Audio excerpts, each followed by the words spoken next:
আসসালামু আলাইকুম বন্ধুরা, কেমন আছেন সবাই? আশা করি সবাই ভালো আছেন। এবি রহমান টিপস ইউটিউব চ্যানেলের পক্ষ থেকে আপনাদের সবাইকে স্বাগতম। আমি আব্দুর রহমান আছি আপনাদের সাথে। আজকে আমি আপনাদের জন্য নতুন আরও একটা ডিজাইনের পিএলপি ফাইল নিয়ে হাজির হয়েছি। আশা করি আমার এই ডিজাইনটি আপনাদের ভালো লাগবে। তো বন্ধুরা, এরকম পোস্টার ডিজাইন তৈরি করতে অবশ্যই আপনাকে পিক্সেলল্যাব অ্যাপস এবং এই পিএলপি ফাইলটা ডাউনলোড করে নিতে হবে। ভিডিওর ডিসক্রিপশন বক্সে পিক্সেলল্যাব অ্যাপস এবং পিএলপি ফাইলের লিঙ্ক দেওয়া আছে, আপনারা সেখান থেকে ডাউনলোড করে নেবেন।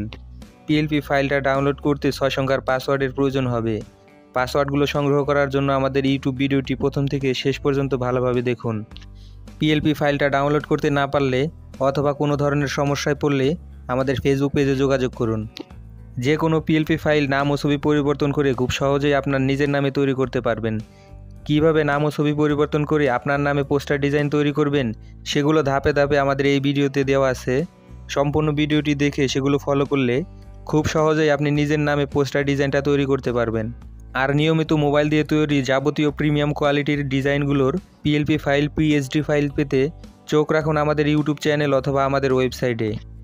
দুঃখিত প্রিয় দর্শক, আমাদের পিএলপি ফাইলটা অন্যরা ডাউনলোড করে কাস্টমাইজ করে তাদের ইউটিউব চ্যানেলে দেওয়ার কারণে পিএলপির ব্যাকগ্রাউন্ডগুলো একসাথে অ্যাডজাস্ট করে দেওয়া হয়েছে।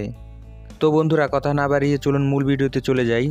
সর্বপ্রথম আমরা পিএলপি ফাইলটা ডাউনলোড করে পিক্সেলল্যাব অ্যাপসটি ওপেন করব।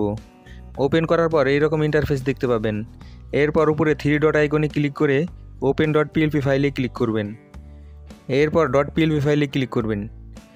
এখন আপনি যে পিএলপি ফাইলটা ডাউনলোড করেছেন সেই পিএলপি ফাইলটা এখান থেকে সিলেক্ট করবেন। সিলেক্ট করার পর ওপেন অ্যান্ডে ক্লিক করবেন। ক্লিক করার পর এরপর ব্যাগে চলে আসবেন। ব্যাগে আসার পর আপনি যে পিএলপি ফাইলটা ডাউনলোড করেছেন সেই পিএলপি ফাইলটা দেখবেন এখানে শো করছে। তো এরপর আপনি ছবি এবং নাম এডিট করে নেবেন।